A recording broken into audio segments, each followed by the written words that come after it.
जय हिंद दोस्तों। आज का हमारा क्लास है कार्बन तथा उसके यौगिक, that means carbon and its compound. इससे रिलेटेड सारे टॉपिक्स आपको इस वीडियो के अंतर्गत क्लियर करा दिया जाएगा। सबसे पहले हम आपको ले चलते हैं हाइड्रोकार्बन की तरफ। हाइड्रोकार्बन किसको बोलिएगा? जब हाइड्रोजन तथा कार्बन एक दूसरे के साथ इलेक्ट्रॉनों का साझा करके अपना अष्टक पूरा करते हैं और यह प्रक्रिया आपका हाइड्रोकार्बन कहलाती है। फिर से आपको हाइड्रोकार्बन की तरफ हम ले चलते हैं। हाइड्रोकार्बन आप कहिएगा किसको? व्हाट इज हाइड्रोकार्बन या फिर what is the definition of hydrocarbon? जब हाइड्रोजन और कार्बन एक दूसरे के साथ संयोग करके अपने इलेक्ट्रॉनों का साझा करते हैं और जिस प्रक्रिया के द्वारा इलेक्ट्रॉनों का साझा करके अपना अष्टक पूरा करते हैं वह प्रक्रिया आपका हाइड्रोकार्बन कहलाता है। ठीक है, कार्बन और हाइड्रोजन इसमें अवश्य ही रहेंगे। ठीक है, देखिए एक आपका फॉर्मूला लिखा हुआ है हमारे बोर्ड पर जिसका नाम है आपका अमोनियम साइनेट, जिसका सामान्य सूत्र लिखा हुआ है NH4CnO। जब इसको हम लोग प्रयोगशाला में गर्म करते हैं तो बनता है क्या? आपका यूरिया। ये है आपका अमोनियम साइनेट। एक वैज्ञानिक था जिसका नाम था कोल्बो। एक वैज्ञानिक था जिसका नाम था कोल्बे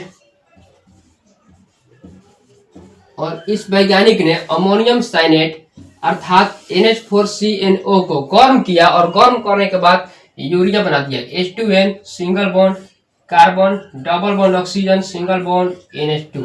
ये है आपका यूरिया का फॉर्मूला। अर्थात अमोनियम साइनेट को जब भी हम गर्म करेंगे तो यूरिया की हमें प्राप्ति होगी। ठीक है, उसके बाद आता है आपका केमिकल बॉन्डिंग, रासायनिक बंधन। निम्नलिखित दो प्रकार के होते हैं। पहला हो गया आपका सहसंयोजक बंधन। सहसंयोजक बंधन किसको कहेंगे? तो जब दो या दो से अधिक एटम आपस में इलेक्ट्रॉनों का त्याग करता है अथवा ग्रहण करता है परंतु साझा के अनुसार जो बॉन्डिंग बनाता है ना उसको हम लोग बोलते हैं क्या? सहसंयोजक बंधन। एज फॉर एग्जाम्पल जैसे O2, H2, NO2, CO2 and many other things. फिर से आप समझिए सहसंयोजक बंधन किसको बोलेगा? जब दो या दो से अधिक एटम अपने अष्टक पूरा करने के लिए आपस में इलेक्ट्रॉनों का साझा करता है अर्थात आपस में ही इलेक्ट्रॉन का त्याग और ग्रहण कर लेता है और उस प्रक्रिया का फलस्वरूप जो भी बॉन्डिंग आपका प्राप्त होता है ना वो आपका सहसंयोजक बंधन कहलाता है। एज फॉर एग्जाम्पल जैसे हो गया H2। याद रखें H2 का रिएक्शन केमिकल बॉन्डिंग बनाते समय सबसे पहले हमें चाहिए क्या? तत्वों 1 से 20 तक तत्वों के नाम अच्छे से याद रहना चाहिए। कौन सा तत्व कितने नंबर पर है इसका इलेक्ट्रॉनिक विन्यास अच्छे से याद रहना चाहिए। उसके बाद जो है आपका केमिकल बॉन्डिंग बन करके तैयार हो जाएगा। एज फॉर एग्जाम्पल जैसे hydrogen, helium, lithium, beryllium, boron, carbon, nitrogen, oxygen. ठीक है, फ्लोरीन, नियॉन, उसके बाद sodium, magnesium, aluminium, silicon, phosphorus. उसके बाद हो गया आपका sulphur, chlorine, argon, potassium, calcium. ये हो गया आपका 20 तक। और इसके बाद अगर आपको चाहे तो scandium, titanium, vanadium, chromium, manganese, ferrum, cobalt, nickel, copper, zinc. ये हो गया आपका 30 तक तत्वों का नाम। और इसका इलेक्ट्रॉनिक विन्यास अगर आपको अच्छे से आए तो आप अच्छे से इसका केमिकल बॉन्डिंग बना सकते हो। तो हाइड्रोजन जो है आपका 1 नंबर का तत्व है अर्थात इसके पास एटम की संख्या जो है आपका, इसमें 2 एटम है। ठीक है, इसमें इलेक्ट्रॉन की संख्या 1 है, प्रोटॉन की संख्या 1 है और इसमें एटॉमिक नंबर भी इसका 1 ही है। तो जब इसमें इलेक्ट्रॉन की संख्या 1 है तो कोई भी तत्व चाहता है दुनिया में कि वो उसके अंतिम कक्षा में 2 गो इलेक्ट्रॉन रहे, चाहे 8 गो इलेक्ट्रॉन रहे या फिर 18 गो इलेक्ट्रॉन रहे। अगर किसी भी तत्व के अंतिम कक्षा में 2, 8, 18 के करीब इलेक्ट्रॉन रहते हैं तो जल्दी से कोई भी तत्व के साथ अब क्रियाएं नहीं करता है, रिएक्शन नहीं करता है। परंतु अगर 2 से कम रहा, 8 से कम रहा, 7, 6, 5, 18 से कम रहा तो तत्व जल्दी से किसी भी तत्व से अपक्रिया कर लेता है। ठीक है, अपक्रिया करने के लिए वो बेचैन रहता है। ठीक है, तो वही हो गया आपका हाइड्रोजन। इसमें इलेक्ट्रॉन की संख्या कितना है? Number of electron equal to 1 और हाइड्रोजन 2 गए तो दूसरा हाइड्रोजन के पास भी नंबर ऑफ इलेक्ट्रॉन की संख्या होगी आपका एक। तो इसका जब हम केमिकल बॉन्डिंग बनाएंगे तो ये हो गया आपका हाइड्रोजन, यहाँ पर भी हाइड्रोजन। इसके अंतिम कक्षा में एक इलेक्ट्रॉन है तो यहाँ पर लिखा हमने एक, और इसके अंतिम कक्षा में भी एक इलेक्ट्रॉन है, यहाँ पर एक पॉइंट के साथ हम इसको इंडिकेट करेंगे, ठीक है। तो हाइड्रोजन को अंतिम कक्षा में कितना चाहिए, 2 को, क्योंकि एक के नजदीक में 2 ही है, ठीक है। तो ये हाइड्रोजन इस हाइड्रोजन का इलेक्ट्रॉन लेकर के अपना अष्टक पूरा करेगा, ठीक है। तो ये हाइड्रोजन एक इलेक्ट्रॉन इसको दिया तो एक इलेक्ट्रॉन इससे ले भी लेगा। ये हो गया हाइड्रोजन सिंगल बॉन्ड हाइड्रोजन। इस प्रकार से दोनों हाइड्रोजन आपस में ही इलेक्ट्रॉनों का साझा करके और अपना अष्टक पूरा करेंगे। ये हो गया आपका सहसंयोजक बंधन।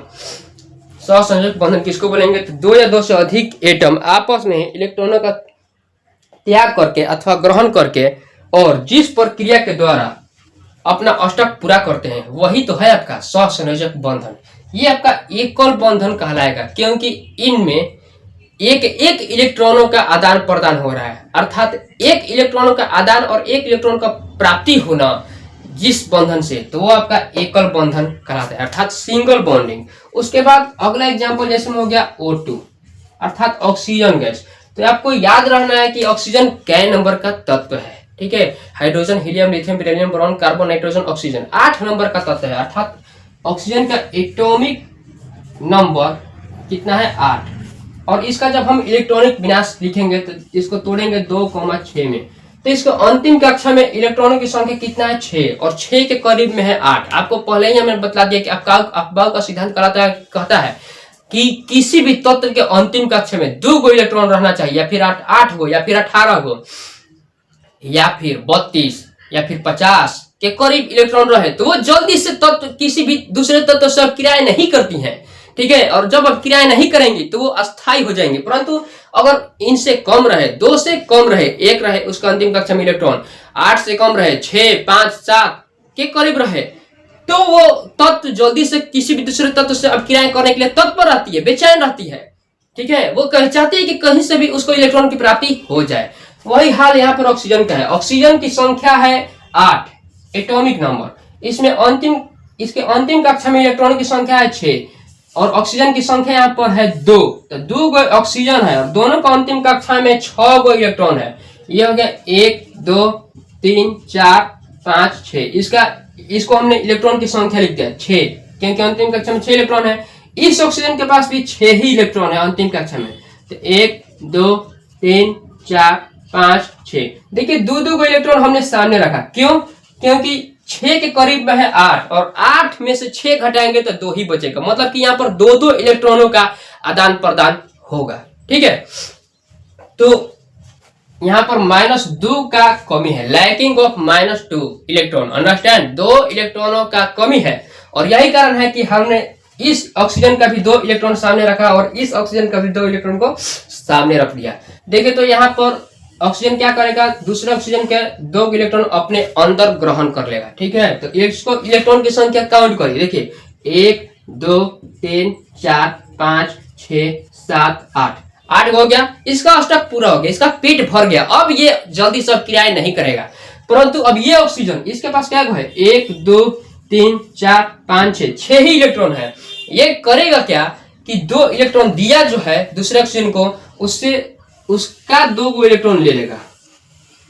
अब इसका भी काउंट करिए 1, 2, 3, 4, 5, 6, 7, 8 और इस प्रकार से इसको हम लिख सकते हैं ऑक्सीजन डबल बॉन्ड ऑक्सीजन, अर्थात यहाँ पर 2 इलेक्ट्रॉन का आदान प्रदान आपस में हो रहा है, अर्थात 2 इलेक्ट्रॉन का त्याग और 2 इलेक्ट्रॉन का ग्रहण हो रहा है और ये आपका द्विबंधन कहलाएगा। जब 2 एटमों के बीच, 2 परमाणुओं के बीच 2 इलेक्ट्रॉनों का त्याग और ग्रहण होना, उसको हम लोग द्विबंधन कहते हैं। यहाँ पर आपका सिंगल बॉन्ड कहलाएगा, अर्थात एकल बंधन। एकल बंधन किसको कहेंगे, तो 2 परमाणुओं के बीच जब एक इलेक्ट्रॉन का आदान प्रदान हो, अर्थात एक इलेक्ट्रॉन का ग्रहण करता है और एक ही इलेक्ट्रॉन को त्याग करता है, वो आपका सिंगल बॉन्डिंग कहलाएगा, ठीक है।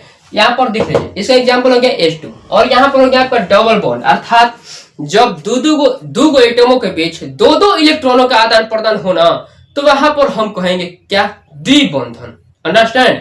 इसके बाद आपको त्रिबंधन की तरफ लिए चलते हैं। एज फॉर एग्जांपल से समझाते हैं आपको, जैसे हो गया N2 अर्थात नाइट्रोजन गैस। तो इसका केमिकल बॉन्डिंग बनाने से पहले आपको यह जानना होगा कि नाइट्रोजन आखिर कै नंबर का तत्व है। नाइट्रोजन जो आपका तत्व है तो आखिर कै नंबर का तत्व है। सबसे पहले आपको ये इस बात की जानकारी रखना बहुत ही बेशक आवश्यक है।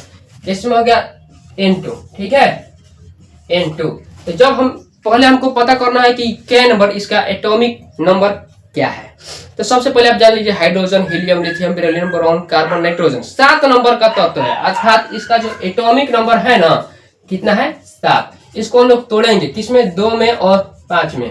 इसके अंतिम कक्ष में 5 गो इलेक्ट्रॉन है और 5 के नजदीक में है कितना, 8। आप जानते हो कि यहाँ पर 3 गो इलेक्ट्रॉनों का कमी हो रहा है। जब 3 गो इलेक्ट्रॉन का कमी हो रहा है यहाँ पर, तो नाइट्रोजन की संख्या इसमें कितना है, 2, ठीक है। यहाँ पर नाइट्रोजन की संख्या है 2। पहले नाइट्रोजन का अंतिम कक्षा में 5 है, तो दूसरा नाइट्रोजन का भी अंतिम कक्षा में 5 ही इलेक्ट्रॉन होगा, जाहिर सी बात है। तो दोनों को 5-5 गो इलेक्ट्रॉनों का कमी हो रहा है। तो करेगा क्या कि आपस में दोनों इलेक्ट्रॉन, दोनों के अंतिम कक्षा में 5-5 गो इलेक्ट्रॉन है और दोनों को चाहिए कितना, 8-8, number of electron equal to 8। तो दोनों को 8-8 को चाहिए, तो 8 में से 5 घटाओगे तो 3 बचेगा। तो दोनों नाइट्रोजन करेगा क्या कि आपस में ही 3 गो इलेक्ट्रॉनों का आदान प्रदान कर लेगा और इस प्रकार से इसका अष्टक भी पूरा हो जाएगा। अंडरस्टैंड। देखिए क्या करेंगे, ये हो गया आपका पहला नाइट्रोजन, ये हो गया आपका दूसरा नाइट्रोजन। नाइट्रोजन पहला का अंतिम कक्षा में इलेक्ट्रॉन की संख्या है 5, तो 1 2 3 4 5, ये हो गया पहला नाइट्रोजन का 5 इलेक्ट्रॉन हमने दर्शा दिया। और इस नाइट्रोजन के अंतिम कक्षा में कितना, 5, तो 1 2 3 4 5, ठीक है, 5 हो गया। दोनों का 5-5 हो गया। हमने 3 गो इलेक्ट्रॉन सामने रखा है, क्यों, जाहिर सी बात है कि 8 में से जब 5 घटाओगे तो 3 ही बचेगा। मतलब कि पहला नाइट्रोजन को 3 गो इलेक्ट्रॉन चाहिए बाहर से और दूसरा नाइट्रोजन को भी 3 गो इलेक्ट्रॉन चाहिए बाहर से। तो दोनों नाइट्रोजन आपस में ही रिएक्शन करेगा, 3 गो इलेक्ट्रॉन का आदान प्रदान करेगा। और यही कारण है कि हमने दोनों नाइट्रोजन का 3 गो इलेक्ट्रॉन को सामने व्यवस्थित किया है। अंडरस्टैंड।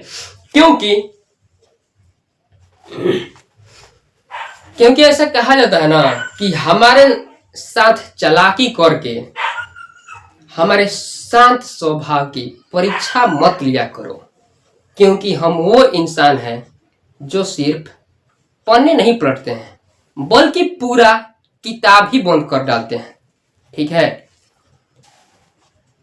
ये हो गया आपका नाइट्रोजन। करेगा क्या कि पहले नाइट्रोजन दूसरे नाइट्रोजन की 3 इलेक्ट्रॉन को अपने अंदर ग्रहण कर लेगा। देखिए इसका 8 हो गया, काउंट करिए, 1 2 3 4 5 6 7 8, ठीक है। 3 इलेक्ट्रॉन ले लिया, इसका अब क्या हुआ, पेट भर गया, इसका अष्टक पूरा हो गया।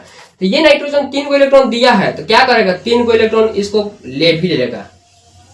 देखिए अब इसका भी काउंट करिए, 1 2 3 4 5 6 7 8। तो 3 को इलेक्ट्रॉनों का आदान प्रदान हो रहा है। तो यहाँ पर ट्रिपल बॉन्ड हो गया, ठीक है। यहाँ पर देखिए 3 को इलेक्ट्रॉन का आदान प्रदान हो रहा है, अर्थात नाइट्रोजन ट्रिपल बॉन्ड नाइट्रोजन। त्रिबंधन किसको कहेंगे, जब 2 गो एटमों के बीच आपस में क्या होगा, 3 गो इलेक्ट्रॉनों का त्याग और ग्रहण होगा ना, उसको हम लोग बोलेंगे ट्रिपल बॉन्ड, ठीक है। समझ में आएगा। देखिए फिर से आपको समझा देते हैं रासायनिक बंधन किसको बोलते हैं। जब 2 या 2 से अधिक एटम आपस में ही इलेक्ट्रॉनों का त्याग अथवा ग्रहण करके या फिर साझा करके अपना अष्टक पूरा करते हैं और वो आपका रासायनिक बंधन कहलाता है, अर्थात केमिकल बॉन्डिंग। केमिकल बॉन्डिंग दो प्रकार का होता है, वैद्युत सहसंयोजक बंधन और दूसरा हो गया सहसंयोजक बंधन। पहला हो गया सहसंयोजक बंधन, किसको बोलोगे आप, तो जब आपस में 2 गो इलेक्ट्रॉन अपने इलेक्ट्रॉनों का त्याग अथवा ग्रहण करता है, साझा करके संहतिया बनाकर फ्रेंडशिप करके करेगा, तो वो आपका सहसंयोजक बंधन कहलाएगा, ठीक है। और सहसंयोजक बंधन निम्नलिखित 3 प्रकार का होता है। पहला होता है एकल सहसंयोजक बंधन। तो एकल सहसंयोजक बंधन किसको बोलेंगे, जब 2 गो एटमों के बीच एक गो इलेक्ट्रॉन का आदान प्रदान हो, एक गो इलेक्ट्रॉन का आदान प्रदान वहां पर होगा, सिंगल बॉन्ड बनेगा, उसको हम लोग बोलेंगे एकल बंधन सहसंयोजक। उसका एग्जाम्पल हो गया आपका H2, ठीक है। उसके बाद द्विबंधन किसको बोलेंगे, जब 2 गो एटमों के बीच 2 गो इलेक्ट्रॉन का आदान प्रदान होगा ना, और उस प्रक्रिया का फलस्वरूप जो रासायनिक बंधन हमें प्राप्त होगा वो आपका द्विबंधन कहलाएगा, अर्थात डबल केमिकल बॉन्डिंग। जैसे एग्जांपल हो जाएगा इसका U2, ठीक है। उसके बाद त्रिबंधन, जब दो गो एटमों के बीच तीन तीन गो इलेक्ट्रॉनों का आदान प्रदान हो, अर्थात तीन गो इलेक्ट्रॉन क्या करेगा, त्याग करेगा और तीन गो इलेक्ट्रॉन को ग्रहण करेगा, वो आपका त्रिबंधन कहलाएगा। ठीक है। यहाँ पर नाइट्रोजन, ट्रिपल बॉन्ड नाइट्रोजन। और इसका अगर एग्जांपल आप चाहो तो हम बतला सकते हैं, जैसे हो गया आपका CO2 ये रहा हमारा रासायनिक बंधन। ठीक है। और इसके प्रक्रिया के इस प्रक्रिया के फलस्वरूप बना हमारा बॉन्डिंग। क्योंकि ऐसा कहा जाता है कि मुस्कुराहट पर तो हजारों लोग फिदा हो जाते हैं, आपके मुस्कान पर, अर्थात आपके एक मुस्कान पर, मुस्कुराहट पर हजारों लोग फिदा हो जाते हैं, पर तलाश उसकी करो ना जो आपकी आंसुओं का हिस्सेदारी बने, अर्थात हिस्सा बने। क्योंकि बहुत दूर तक जाना पड़ता है ये जानने के लिए ना कि कौन कितना करीब था। क्योंकि हमारे यहाँ ऐसा कहा जाता है कि अच्छे दोस्त और अच्छे पुस्तकें हर किसी को जल्दी समझ में नहीं आता है। देखिए CO2 का केमिकल बॉन्डिंग कैसे बनाएंगे। यहाँ पर इसमें ऑक्सीजन की संख्या देखिए, ऑक्सीजन जो है 8 नंबर का तत्व है, इसको तोड़ेंगे कितने में, 2 में और 6 में। ठीक है। 2 ऑक्सीजन है तो 2 में और 6 में तोड़ देंगे। कार्बन की संख्या इसमें है 1, कार्बन का एटम नंबर है कितना, 6 नंबर पर कार्बन है, तो 2 में और 4 में तोड़ेंगे। ठीक है। देखिए तो करना क्या है, कुछ भी नहीं करना है, बहुत ही सिंपल सा है। दो इलेक्ट्रॉनों का त्याग और दो इलेक्ट्रॉनों का ग्रहण करेगा और इस प्रकार से आपका डबल बॉन्डिंग बनेगा। इसमें कार्बन के अंतिम कक्षा में 4 गो इलेक्ट्रॉन है, इसको 8 गो इलेक्ट्रॉन चाहिए। कितना का कमी हो रहा है, 4 को। 4 गो इसके पास पहले से है, 4 गो इलेक्ट्रॉन का कमी हो रहा है। ठीक है। उसके बाद देखिए ऑक्सीजन के अंतिम कक्षा में इलेक्ट्रॉनों की संख्या कितना, 6, इसको कितना कमी हो रहा है, 2 का। फिर इस ऑक्सीजन के पास भी अंतिम कक्षा में 6 इलेक्ट्रॉन है और इसके पास भी कमी हो रहा है कितना, 2 इलेक्ट्रॉनों का। तो करेगा क्या, ये हो गया आपका कार्बन, ये हो गया आपका ऑक्सीजन, ये भी हो गया ऑक्सीजन। ठीक है। देखिए इस कार्बन के अंतिम कक्षा में 4 इलेक्ट्रॉन है, तो 2 इलेक्ट्रॉन यहां पर दिखा दिया, 2 इलेक्ट्रॉन यहां पर दिखा दिया। ठीक है। कार्बन का 4 हो गया, 1 2 3 4। ऑक्सीजन के अंतिम कक्षा में 6 इलेक्ट्रॉन है, लिख दिया कितना, 1 2 3 4 5 6। ऑक्सीजन का हो गया 6 इलेक्ट्रॉन। इस ऑक्सीजन के भी अंतिम कक्षा में 6 ही इलेक्ट्रॉन है, इसने भी अपना व्यस्त कर दिया, 1 2 3 4 5 6। अब देखिए ऑक्सीजन क्या करेगा, 2 कार्बन का इलेक्ट्रॉन लेकर के अपना स्टेप पूरा करेगा। देखिए तो ऑक्सीजन का कितना हो गया, काउंट करिए, 1 2 3 4 और ये हो गया 5 और ये हो गया 6 7 8। ऑक्सीजन का 8 को इलेक्ट्रॉन मिल गया, इसका अष्टक जो है पूरा हो गया। अब ये ऑक्सीजन क्या करेगा, ये भी कार्बन के लेके 2 इलेक्ट्रॉन अपना अष्टक पूरा करेगा। काउंट करिए इसका इलेक्ट्रॉन, देखिए 1 2 3 4 5 6 7 8। दोनों ऑक्सीजन क्या किया कि कार्बन का 2 इलेक्ट्रॉन लेकर के और अपना अष्टक पूरा कर दिया। परंतु कार्बन का इलेक्ट्रॉन तो पूरा नहीं हुआ, कार्बन का अष्टक नहीं पूरा होगा। क्या करेगा कार्बन, दोनों ऑक्सीजन को 2 इलेक्ट्रॉन दिया है और दोनों से क्या करेगा, 2 इलेक्ट्रॉन ले लेगा। देखिए 2 इससे ले लिया और 2 इससे ले लिया। काउंट करिए ना, 1 2 3 4 5 6 7 8, 8 हो गया। मतलब कि oxygen double bond carbon double bond oxygen, ये इसका हो गया क्या, स्ट्रक्चर। ये द्विबंधन बना रहा है यहाँ पर। ठीक है। द्विबंधन यहाँ पर बनेगा। ठीक है। रिएक्शन द्विबंधन किसको बोलेंगे, फिर से आपको हम रिपीट करा दे रहे हैं। एकल बंधन किसको कहेंगे, तो जब एकल इलेक्ट्रॉन का आपस में त्याग अथवा ग्रहण होना उसको हम एकल बंधन कहते हैं। फॉर एग्जांपल H2, जब 2 एटमों के बीच 2 इलेक्ट्रॉनों का आदान प्रदान हो रहा है, अर्थात साझा करके या फिर किसी भी प्रक्रिया के फलस्वरूप 2 इलेक्ट्रॉन का साझा 2 इलेक्ट्रॉन का आदान प्रदान हो रहा है, त्याग अथवा ग्रहण कर रहा है, तो वो आपका द्विबंधन कहलाएगा। ठीक है। तीसरा, जब 3 गो इलेक्ट्रॉन का आदान प्रदान हो रहा है, अर्थात ग्रहण कर रहा है 3 इलेक्ट्रॉन और 3 इलेक्ट्रॉन त्याग कर रहा है, तो वहां पर जो प्रक्रिया का फलस्वरूप बंधन प्राप्त होगा वो आपका त्रिबंधन ही कहलाएगा। ठीक है। ये रहा हमारा आज का वीडियो। एकल बंधन, द्विबंधन, त्रिबंधन। आपको अगर अच्छा लगे शेयर अवश्य करें। Thanks for watching. ठीक है।